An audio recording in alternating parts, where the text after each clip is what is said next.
thank you for watching. This is our third video, and I'm not sure exactly how we're going to organize the rest of this, but they will probably be more somewhat classroom orientated for a certain length of time, and they'll probably be in an atmosphere that is live, or using all of the technical things they have now, like Zoom and GoToMeeting and everything, so you can be sitting in your house. You don't even have to drive your car, and listening and being able to talk to us and ask questions and everything. That's the area we're trying to get to, and we will get to that. Well, tonight we're going to talk about a drill. A drill would not be enough to probably keep us busy, but what we are trying to approach here will keep us busy, and I want to show it to you in the best way that I can.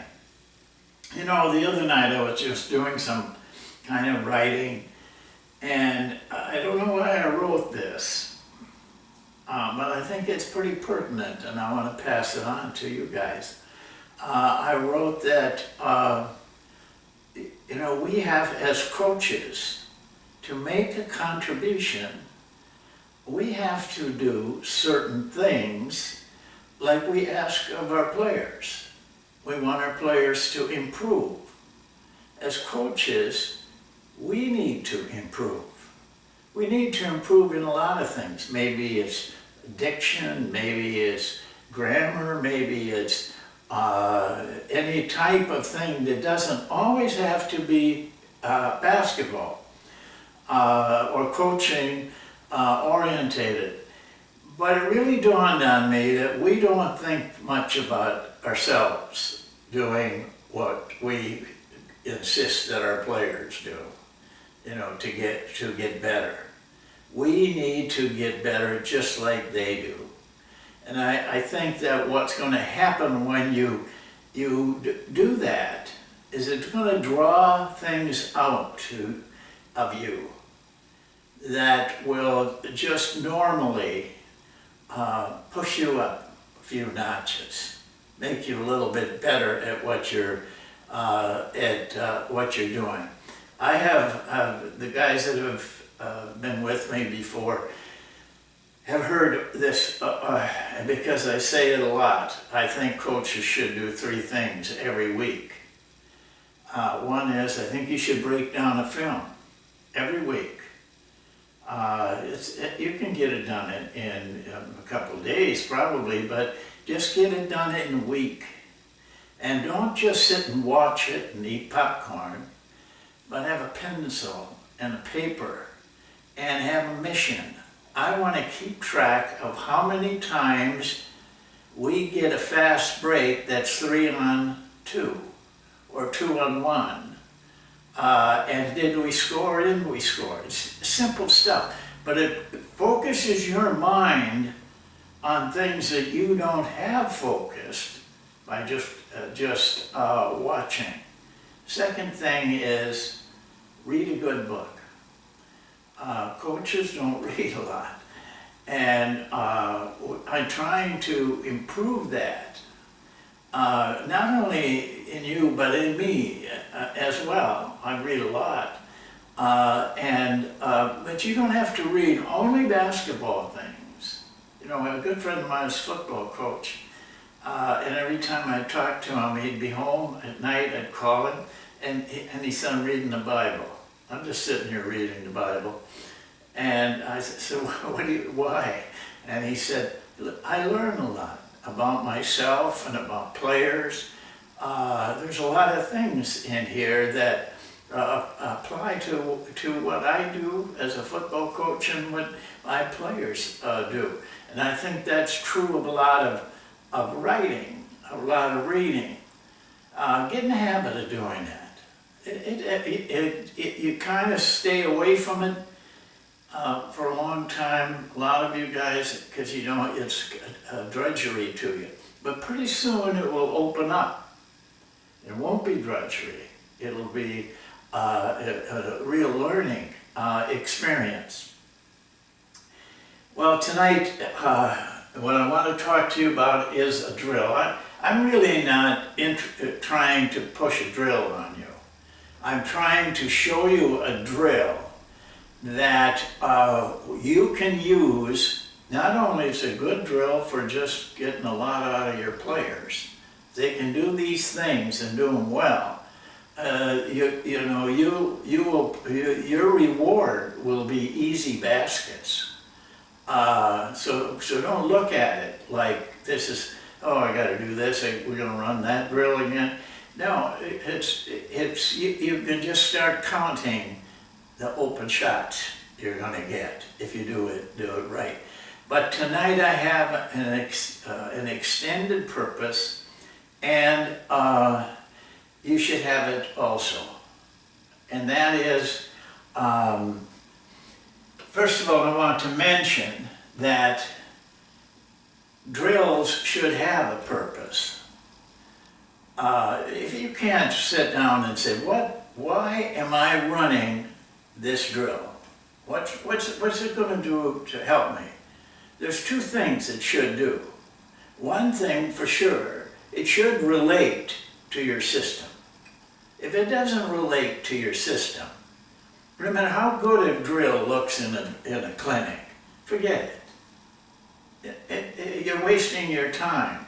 You got a system, you got a mission, you got a vision of what your offense and defense should do according to what you believe your system, you want your system to be. Well, then stay with things that relate completely to what your vision is and disregard everything else. And so a drill must have a purpose. Otherwise, why do it? So figure out what the purpose is. I can tell you that most coaches don't have any idea what the purpose of the drill is. They just run it. It looks good, keeps the players busy, but you shouldn't do anything in practice that doesn't purposefully help your system to be better and your players to be better. So that's the first thing. I ask you to do this for your players' sake. Before you present to them, go out on the floor with what you're presenting.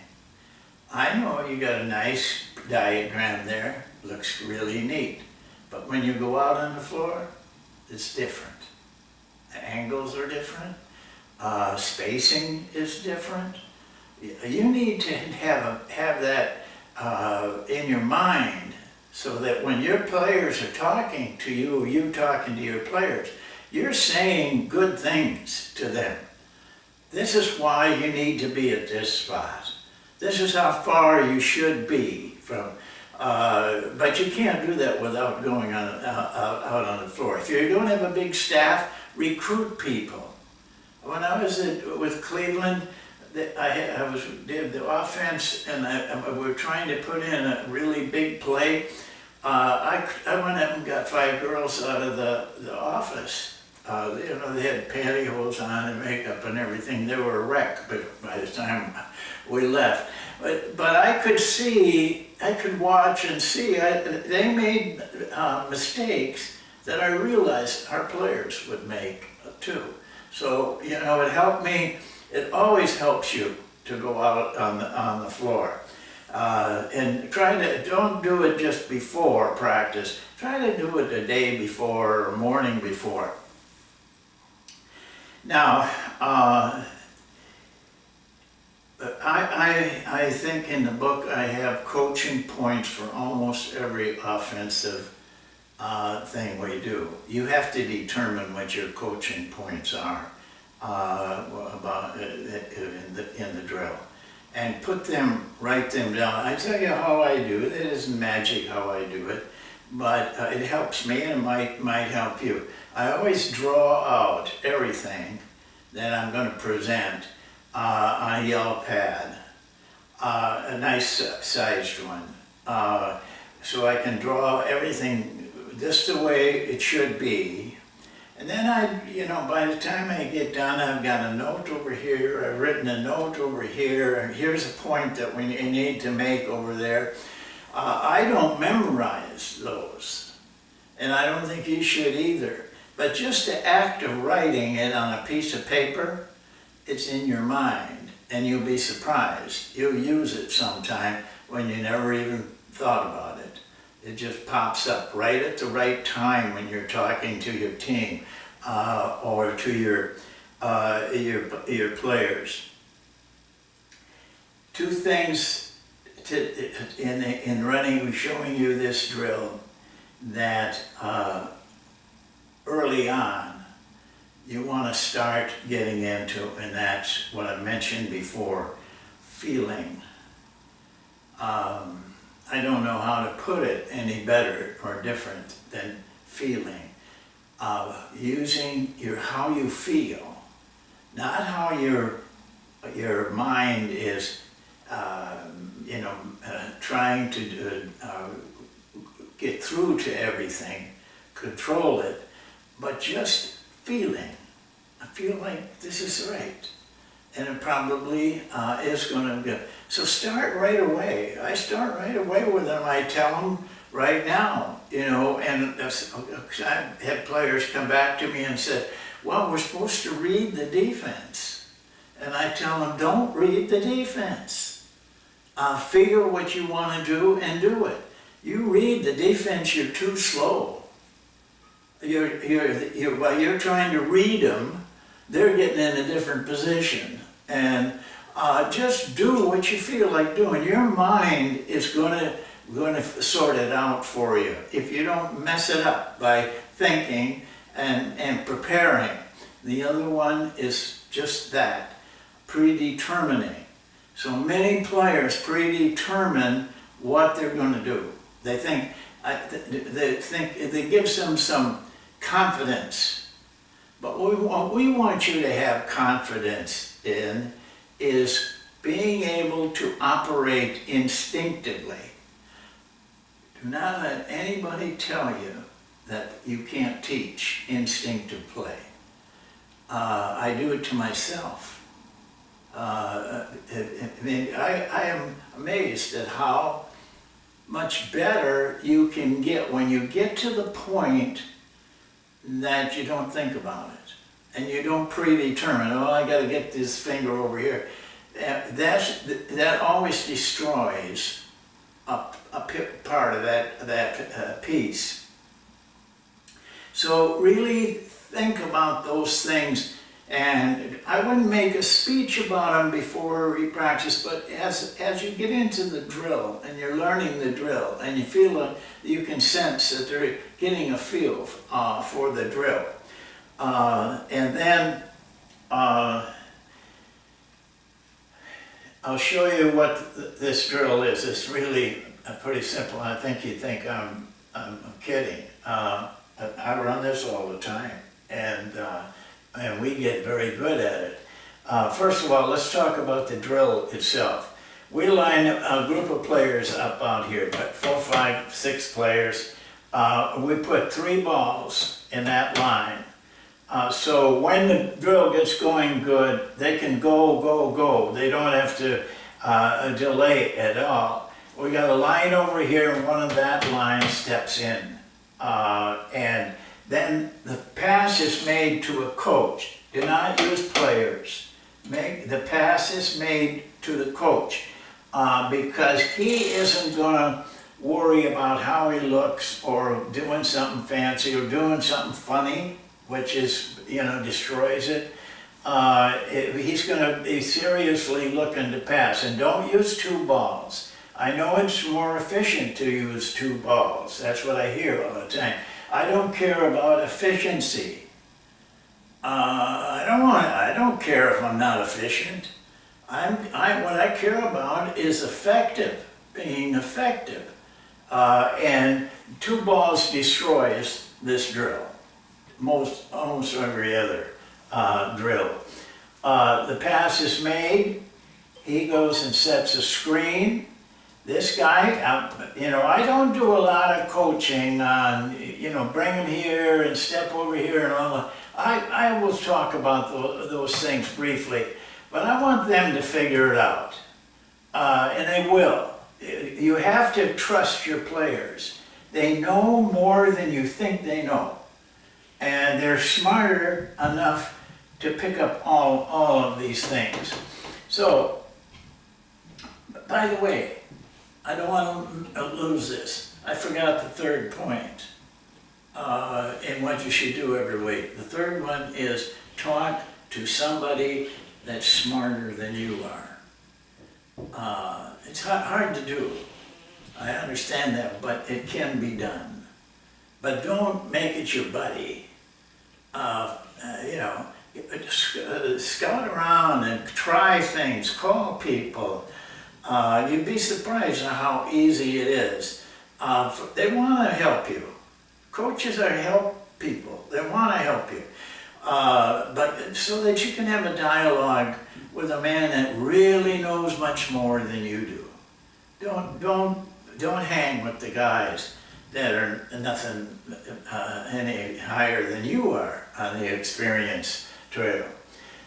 So that is the drill. This man, when he does his thing, the coach, by the way, throws to either one for a shot. He can pass to either one. We want them to cut like they're going to get the ball.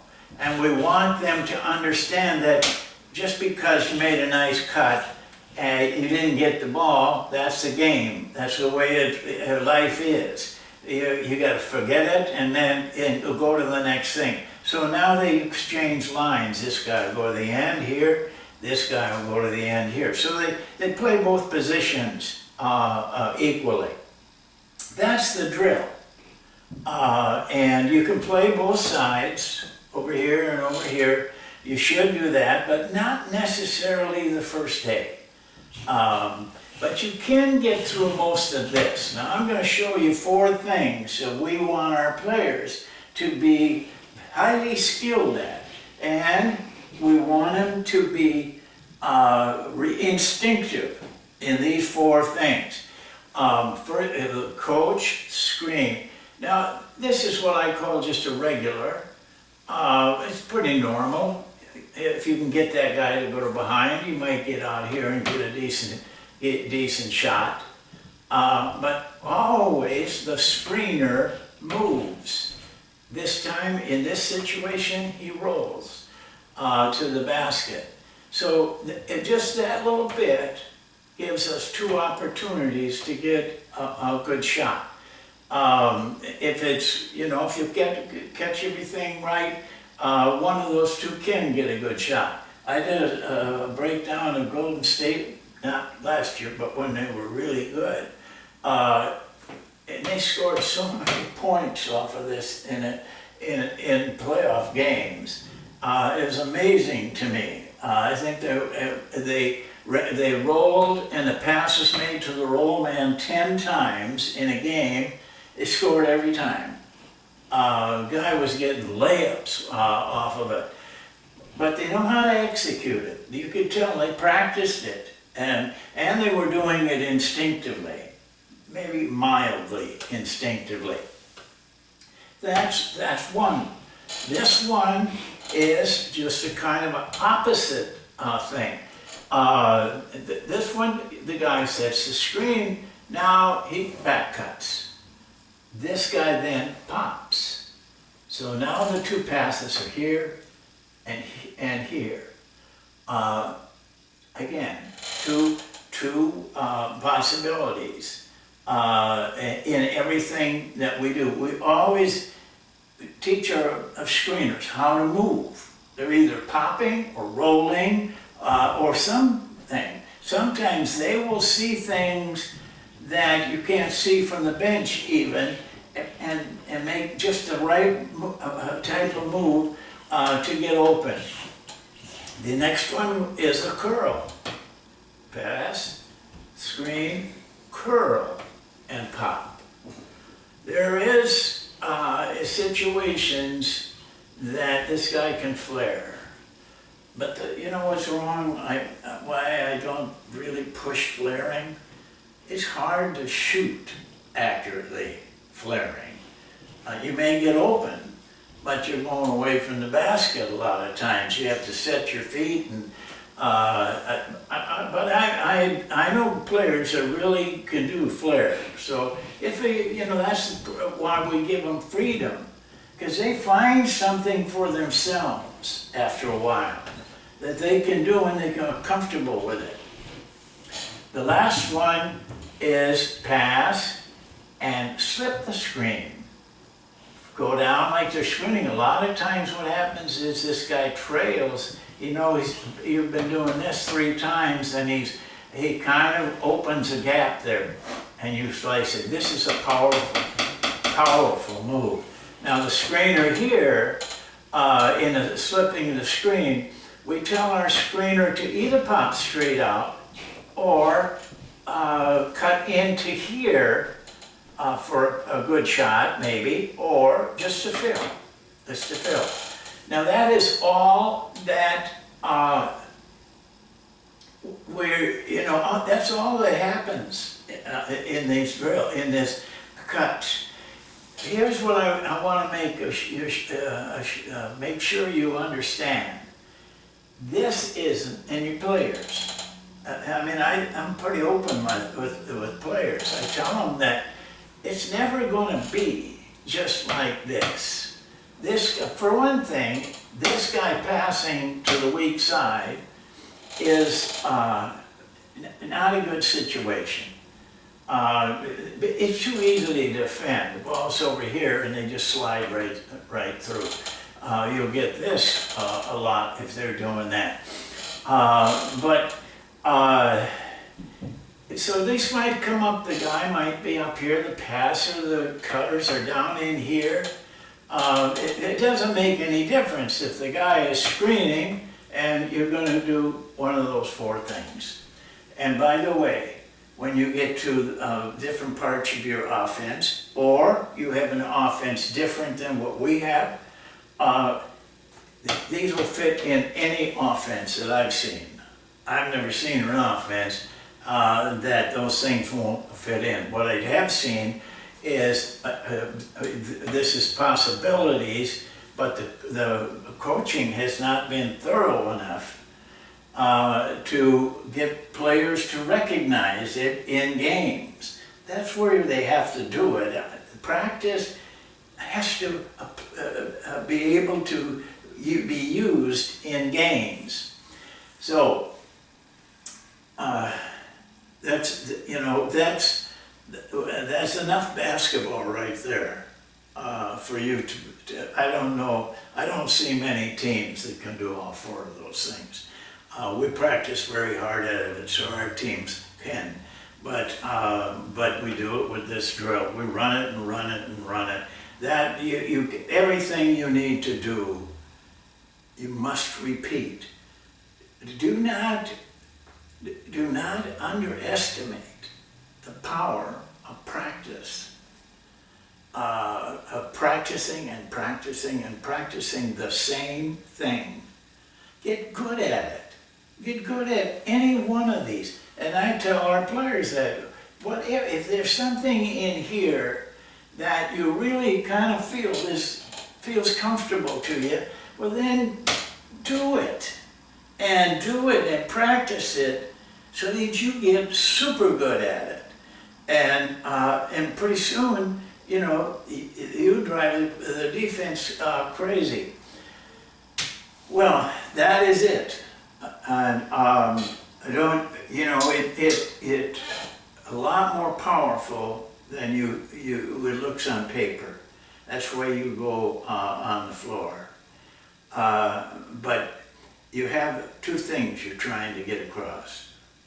One is don't predetermine. That makes you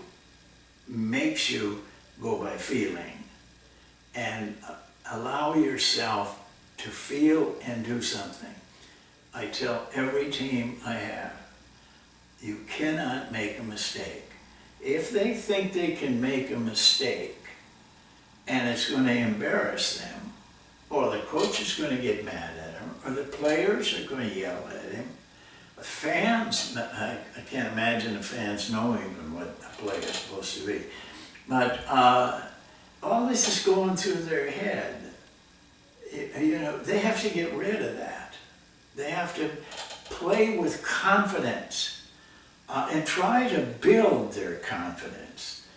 Don't tear their confidence down by what you are saying. Watch your words in practice. Watch your emphasis and watch your body language.